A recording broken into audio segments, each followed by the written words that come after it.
evening. Welcome to our program tonight, Women to Women.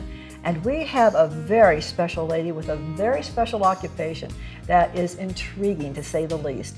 But before we get into our program, I'd like to thank our sponsors.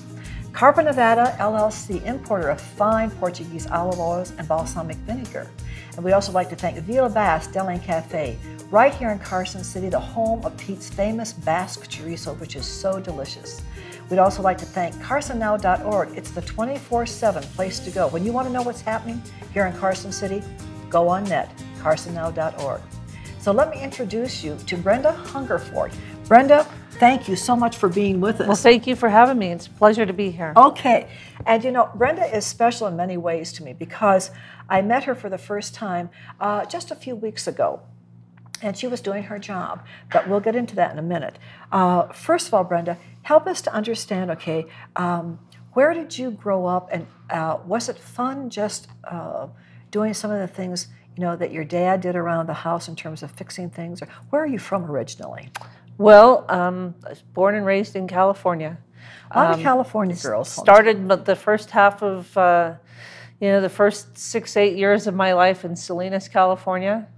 And we lived out in the country. And John Steinbeck territory. That's right. Yeah. That's right. We lived out on a 72-acre ranch that my parents rented some property there, and so we had horses and no cows or anything. The farmer that owned the ranch had cows, and so one of the funnest things for me and my brother was we would get the horses and we would round up his cows, and that really infuriated him because he would tell my mom, "Tell your kids to quit running the weight off those cows." Were they dairy cattle? No, they were just, he was raising them to for feed, pleasure. you know, and, we just run them all over the 72 acres. Run all that good meat off That's of them. it. Okay. Well, you know, that's kind of a neat childhood because you're out in nature, you're with your brothers and your sisters, and you've got all of this space to be creative with animals to boot. That's right. That's right. What better childhood than that? That was a great childhood. We had a riding stables next door, and I got to take some of the Girl Scouts and that. I got to lead the trail rides, and I was probably only 6 or 7 myself, but I had been there long enough that they would send me out leading the trail ride. So. And that's quite a responsibility that a 6 or 7-year-old doesn't fully appreciate or understand, but adults to put that kind of confidence in you is super. I'm sure there were probably other people on that ride too, but I felt like I was in charge. In charge. Okay, when you think back, Brenda, to those days on all that acreage and the freedom that you had to do so many things that city kids don't get, what were some of the lessons that you took away later into adulthood that when you look back, indeed, they had taught you a lot? That experience on the ranch had taught you what? To be independent, and we would try to just figure things out, and my brother and I would go and we'd do hiking and just looking through. It's like, well, we can't get over there. Let's try to make a bridge, or we would we would try to be creative to get what we wanted. So. And you're right. When you have all that space and not a lot of people around you, it kind of says to kids, well, what do you want to do today? Okay, let's be such and such. Let's ride the horses, or let's build something. Let's go someplace. Let's do an adventuresome. And kids in the city don't always have that same space to work with. That's right. Does it create an open personality, do you think? I think so. I think that it helps us, to grow, and we've seen a lot of different things. As not being, I was fortunate when we moved to the city that I'd seen all of those things. And did you ever see the birth of a baby calf or a baby colt? I saw a baby colt, and just gotten off the school bus. Yes. And there was a ranch that was right by the end of the bus stop. And they were some friends of the family, and got to see the colt being born. So right out in the field? Right out in the field. Wow. And you know, they were all, the rancher was there and everybody was there, but it was a good experience. Very. You know, then from there, kind of, my sister had a boyfriend whose family owned a dairy. Okay. And so in the summertime, I would work out there and got to drive the tractor and help change irrigation pipe. And you kind of became a jack of all trades at a very early age. you know, those were the fun things growing up. And it's like that it taught us responsibility. And a respect for the animals. Right. Okay. I can remember as a child, my father owned a farm up in Michigan. And the family that lived there, that rented from my dad, had 2 girls the same age as my sister and I. And we would go up on a Sunday afternoon and have a great meal together, a Sunday dinner, okay? And our thing was to go out, with our parents' permission, okay, into the barnyard. And I just was fascinated by the animals, particularly baby piglets. And I climbed a fence because I wanted to see those piglets. They were all lined up around their mother. And I heard this gigantic snort. Never heard that before. I didn't know what it meant. That mother came after me, and I ran as fast as I could. And on farms, you have a lot of clunky dirt and clods of dirt. And I didn't fall, but I got over that fence without my shoes. I don't know where I left them. I never went back to find them. And I learned, okay, animals have their temperament, and you have to learn to respect a certain distance from them because they're just as protective about their young as we are about ours in most cases. And they have their own sphere of influence, and you don't step into it without knowing what you're doing. That's right. That's right. So with your brothers and sisters, did you move from Salinas to another place? Well, when we moved from Salinas, we moved to Sacramento. Okay. And city life. And you know, that's where I finished grade school, last year of grade school, and junior high and high school. Was it into a house in a neighborhood rather than on a ranch? It was a house in a neighborhood, and that was a different world for us, you know. Sure. It's like we had lived, before moving from Salinas, we lived in a house in a neighborhood for about a year, but you know, we still had friends that were out in the country, and so when we came here, there was nothing. It was city. And so, kind of a shock, isn't it? Yeah. And what did you have to do, your brothers and your sisters? How many siblings are there? There were 5 kids. Okay. How many boys? How many girls? One brother, 3 sisters. Okay. So sister and brother are older, and I have 2 younger sisters. All right. So he was kind of pampered, I bet. Yeah. He still likes that today, Actually, too. He's very independent, and All it's right. just like, you know, it's like, leave me alone. Women all my life, please, give me some space. So what did you, as brothers and sisters, learn to do that was different in a neighborhood rather than being on a ranch? What did you have to readjust in your minds? Well, that, you know, things like we couldn't, you know, going out and you know, on the ranch, we'd go down the street and we'd be gone for all day and nobody'd see us, you know, and you know, here in the neighborhood, we had to come home at a certain time and, right. and be in. Parameters were far different. Right.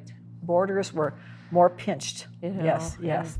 You didn't just ride off for hours on your bike and go down to the fishing hole. It was, you know, we would stay home and you know, things around the house. There was, you know, we had more chores to do and that kind of stuff. So you learned responsibility pretty early too. Oh yeah. Oh yeah.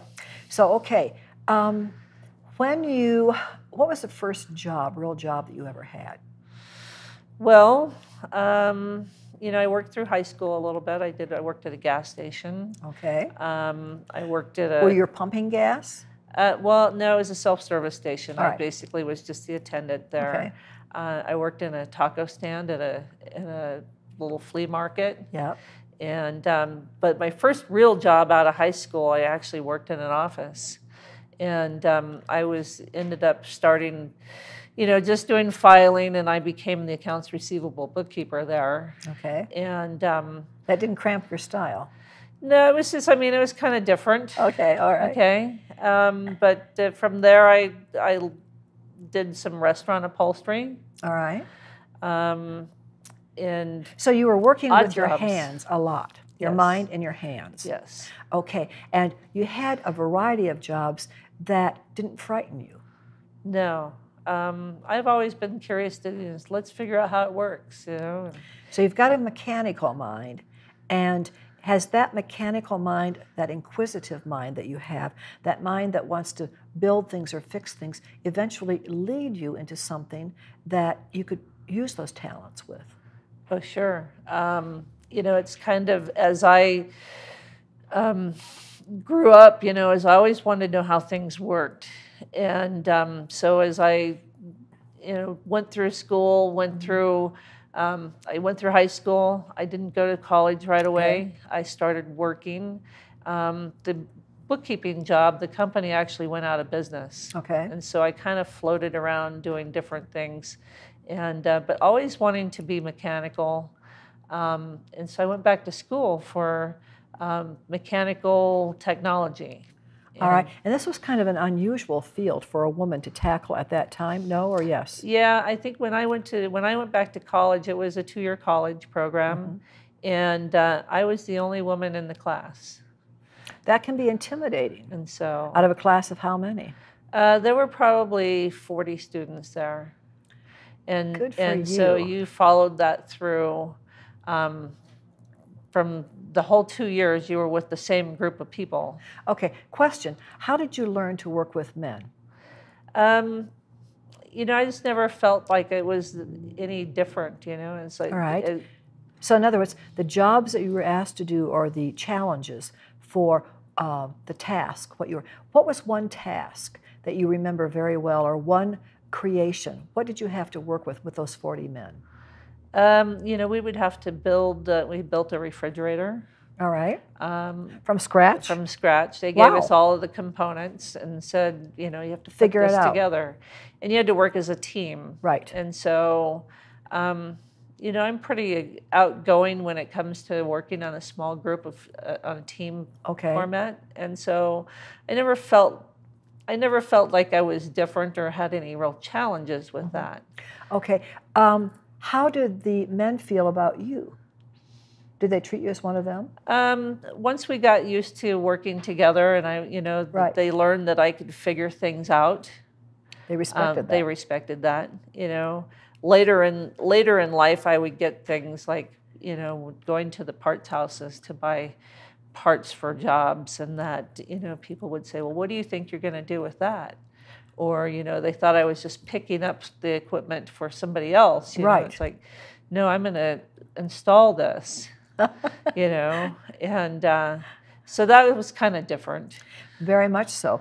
Now, Brenda, you went back to school, back to college when you were 22. All right. And you were going to work on a mechanical, electrical, engineering degree of some sort? That was my ultimate goal. And I just didn't think I could do the math class, all the math that went with it. And really what was interesting is that I was very good at math from an applied mathematics standpoint. Algebra and trig were, from what we learn in traditional college, I had no interest in. But when I can apply that equation to something I'm working on, project, correct? It becomes very easy to me. Okay. Now, before we end this first half, I've got to let our audience know that Brenda was on a roof. She was down in a crawl space. She was down inside an interior entryway under the home. She was around the foundation. And I said, I don't believe all this. And she said, once in a while I get stuck. And I am totally claustrophobic in a hole, okay? So we're coming back to that episode. Don't go away. We'll be right back. Come to the Carson Horseshoe Club for fun and friendly service. Play your favorite games. Join our Players Club, where you get cash for points plus food comps, and enjoy casual dining in our Lucky Horse Grill. Get it all in the heart of downtown Carson City at the family-owned, local favorite Carson Horseshoe Club. I was 36, wanted to do something that was boldly different. We sold our house and drove west with the idea that we were going to be in the wine industry. We lived in a teepee for 2 months. I mean, if you're going to do something, Why not do it with your whole heart? It's that creative outlet of being able to make something and make something that comes from the land. Bank of the West said, we have complete faith in your brand. Don't do anything to compromise it. Banks don't say things like that. Hi, I'm Stephen Lincoln with CarsonCityHomes.com, Carson City's original online real estate resource. At CarsonCityHomes.com, you get effective and easy-to-use tools to help you select your next home today. With our easy-to-use website, you can search listings throughout Northern Nevada and narrow the results by selecting every facet, quirk, and quality you desire. Visit CarsonCityHomes.com.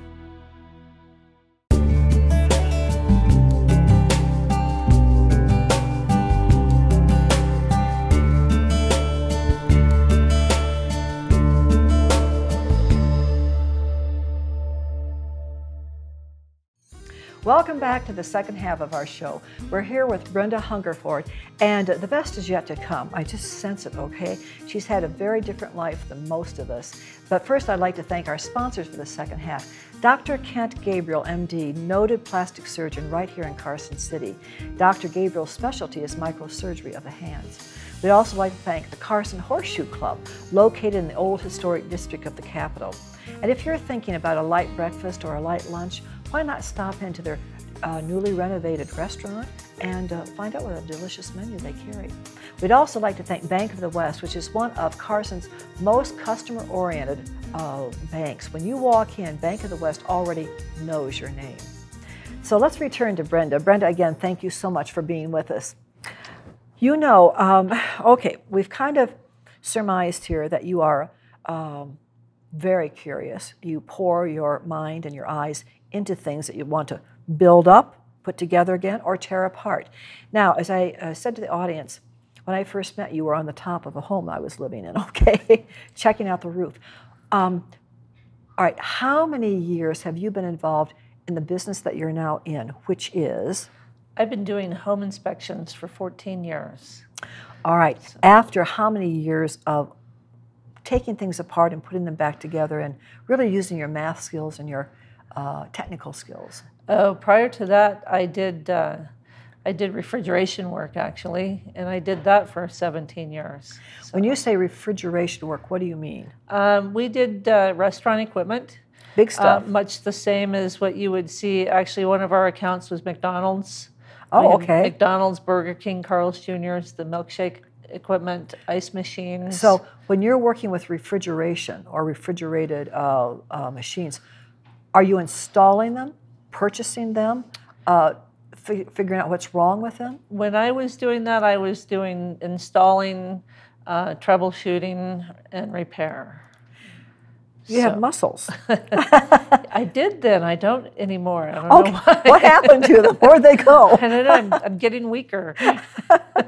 Okay, so literally 17 years of industry work with restaurants, okay, in the refrigeration process. Right. So in your business, you're a home inspector. I am. Now, what kind of certification does that require? Because if I ask you to come and inspect my home, I believe every word you're going to tell me, and I want it to be the truth, okay? Well, here in the state of Nevada, they require home inspectors to be licensed. And so they kind of have a process to go through. As I'm a residential inspector. Mm-hmm. I'm licensed for residential and light commercial, small commercial.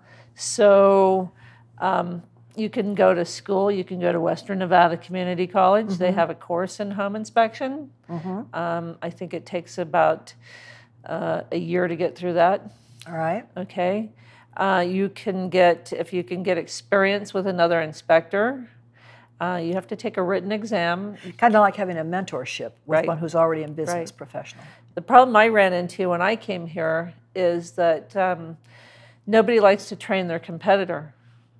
So it was really hard to go down that path. Yes. I ended up going to, even though I'd been inspecting houses in the California side of the market for 6 years already, mm-hmm. I ended up having to go to Western Nevada to get the credits to get my license. All right. So any of your prior experience, the state of Nevada did not necessarily accept without their accreditation. That's correct. Right? All right. Now, when you, and is there further certificate or You know, certification? that's kind of Up to you? Up to you. You barely know enough to get an inspection done at that point. You know, when I first got into the business, in the California side, they don't license their home inspectors. We fall under the Business and Professions Code. But I can tell you, I went through a school to learn home inspection, and when I went out, I did my first inspection in California. In California, in November of 2001. After I did about 5, I realized that I really didn't know anything. You know, it's a hands-on learning. It's a hands-on learning process. So I found another inspector that had been around for a long time, and actually paid him to be my mentor.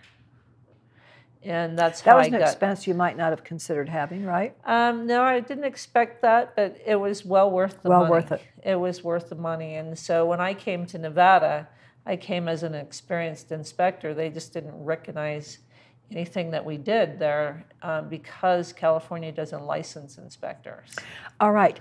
Now, what kind... This is a hard question for a person who has very little experience or knowledge of what you have, okay? So I'm asking this on behalf of women listeners and men listeners out there. If a woman has this, not only inventiveness about her, math skills, likes investigating how things are put together, how you take them apart, what would you encourage her? In other words, did you have somebody besides parents or siblings or other family relatives that saw these abilities in you and said, Brenda, you can do this? Basically, I got into home inspecting because my sister-in-law was a realtor. All right. And she said, hey, you'd be a great home inspector. And I said, well, what is that exactly? You know?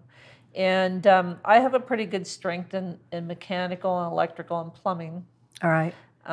There were some things that I was lacking in structure and that, so that's where I went back to school for. Okay, so you went back to school to get a better understanding of structures and structure itself. Construction in the whole. Okay, and so construction skills as well. Right.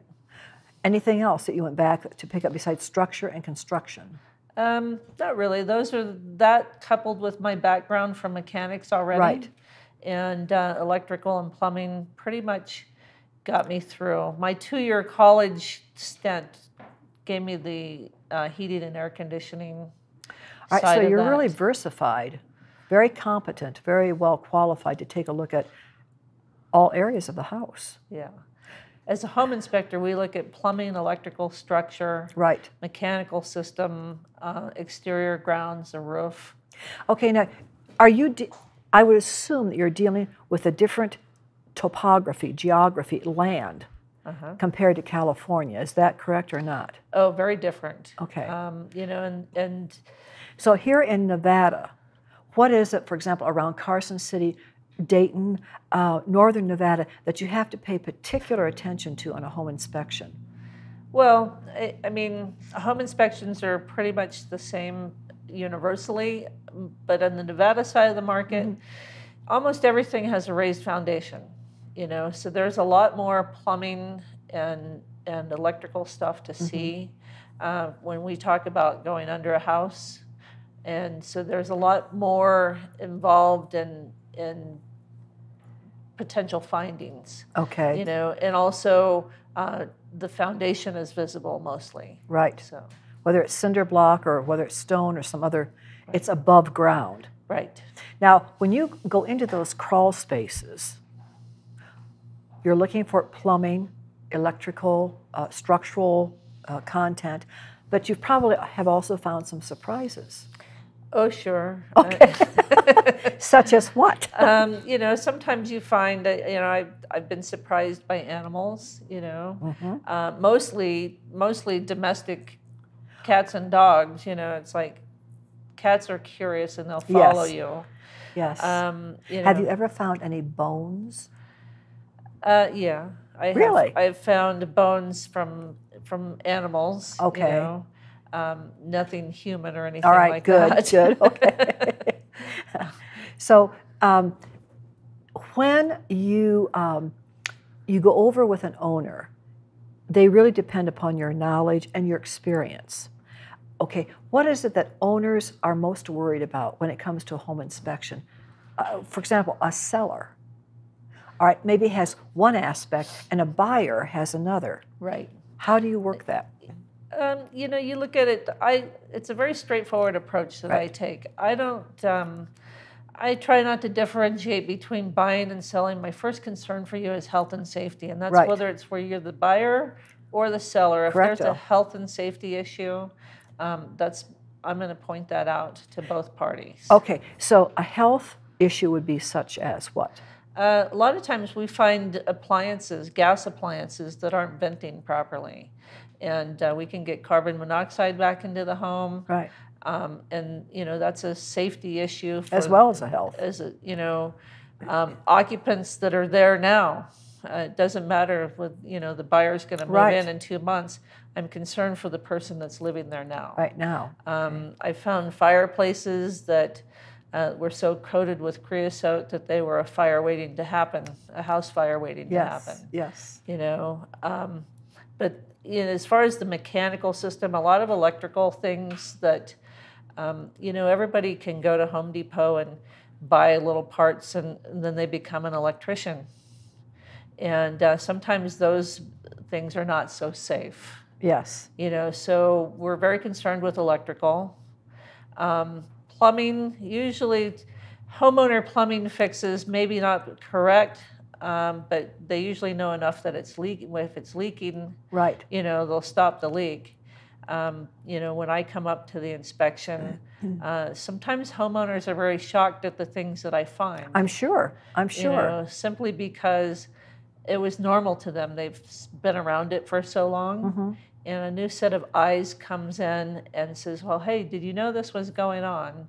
Did you know the water from the roof is running down behind the siding? And that's why you have that water stain in the bedroom kind of stuff. Yes. And so those are the kind of things that we find on a regular basis during home inspections. Okay. Now, I know that you have a husband that often travels with you. What phase of the business does he help you with? Well, I'm kind of fortunate in that he's like drives me around, so he's driving Miss Brenda, and so therefore I have time to do work in the car of typing reports and that. But you know, he'll help get ladders situated and helping with checking some of the plugs and and if we need to move things, you know, sometimes we'll have to move things from a closet to get to a crawl space. So he's helping with those things as well.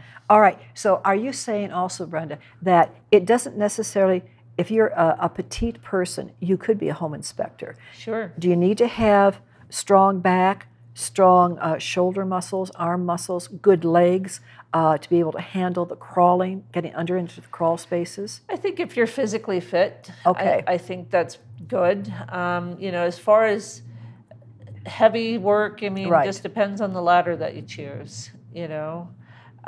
There's nothing real extremely heavy. We don't use a lot of tools in home inspection that are, you know, other than small hand tools.